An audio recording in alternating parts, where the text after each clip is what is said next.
नमस्कार मित्रांनो, मी किरण आपल्या फोडणी चॅनल मध्ये पुन्हा एकदा तुमचं खूप स्वागत करते। तर आज आपण मशरूमची भाजी करणार आहे। स्वच्छ करतात ते आधी आपण बघूयात। तर हे मशरूम आहे, आपल्याला ह्याच्यावरचे जे कव्हर आहे ते काढून घ्यायचे आहे।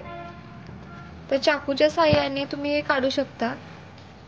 तर अशा प्रकारे हे आपल्याला काढून घ्यायचे आहे। मी साली काढून स्वच्छ केलेले आहे व स्वच्छ पाण्याने याला धुवून घेतलेले आहे व अशा प्रकारे आपल्याला हे कट करून घ्यायचे आहेत। आता आपण मशरूम साठी लागणारी ग्रेव्ही करणार आहे। तर आज आपण मशरूम चुलीवरती करत आहोत। तर मी कढई ठेवलेली आहे चुलीवरती व आता त्याच्यामध्ये आपण 1 चमचा तेल घालूया। तर आता ग्रेव्ही साठी आपण 2 टोमॅटो घेतलेले आहेत, 10-12 लसणाच्या पाकळ्या घेतलेल्या आहेत व 3-4 मोठे कांदे आपण कट करून घेतलेले आहेत। तर आता आपण हे सगळं तेलावरती परतून घ्यायचं आहे।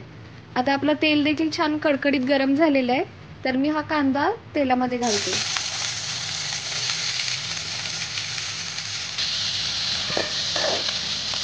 कांद्याला पण आपल्याला 1-2-3 मिनिट छान परतू द्यायचं आहे। तर आता आपला कांदा छान परतून झालेला आहे 2 मिनिट। आता आपण त्याच्यामध्ये हा टोमॅटो आणि लसूण घालूयात। ह्याला देखील आता आपण छान परतून घेऊयात। तर आता आपला कांदा टोमॅटो छान असं शिजून झालेला आहे। तर आता आपण ह्याला थंड करून मिक्सरला फिरून घेऊयात। आता आपण मशरूमची भाजी करण्यासाठी पुन्हा एकदा कढई चुलीवरती ठेवलेली आहे व त्याच्यामध्ये आपण आता 2 चम्मच तेल घालूयात।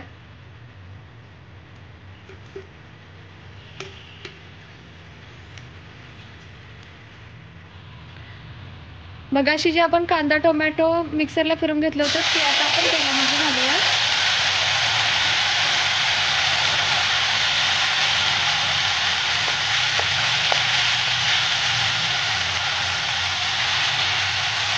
तर आपण आता याच्यामध्ये हा मसाला घालून घेतलेला आहे व याला छान आता परतून घेऊयात। यामध्ये आपण आता 1 चमचा धनेपूड घालूयात। त्याचबरोबर आता आपण 1 चम्मच लाल तिखट घालूयात व 1 चम्मच आपण काश्मीरी लाल मिरची घालूयात त्याच्यात। अर्धा चमचा आपण गरम मसाला घेतलेला आहे तो देखील याच्यामध्ये घालूयात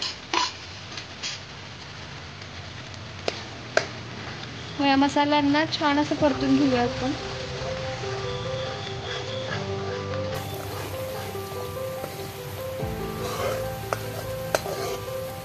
यामध्येच आता आपण छोटे 2 चमचे दही घालूयात।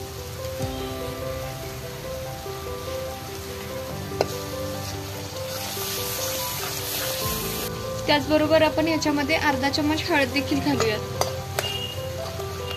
व याला आता छान तेल सुटेपर्यंत आपल्याला परतून घ्यायचे। तर आता आपली ग्रेव्ही छान अशी परतून झालेली आहे। आपण त्याच्यामध्ये पाणी घालूयात।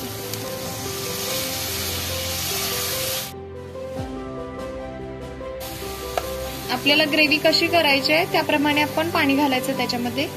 त्याचबरोबर आता आपण याच्यामध्ये फ्रेश क्रीम घालूयात।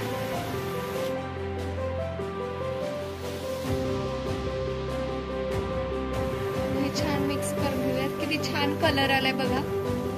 तर याला उकळी येऊ द्यायची व त्याच्यानंतर आपण याच्यामध्ये मशरूम घालूयात। आपण जे मगाशी स्वच्छ करून घेतलेले मशरूम होते आता ते आपण या ग्रेव्ही मध्ये घालूयात।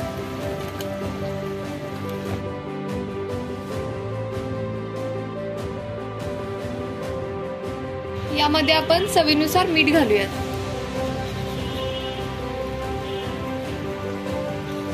तर आता आपली मशरूमची भाजी छानपैकी शिजलेली आहे।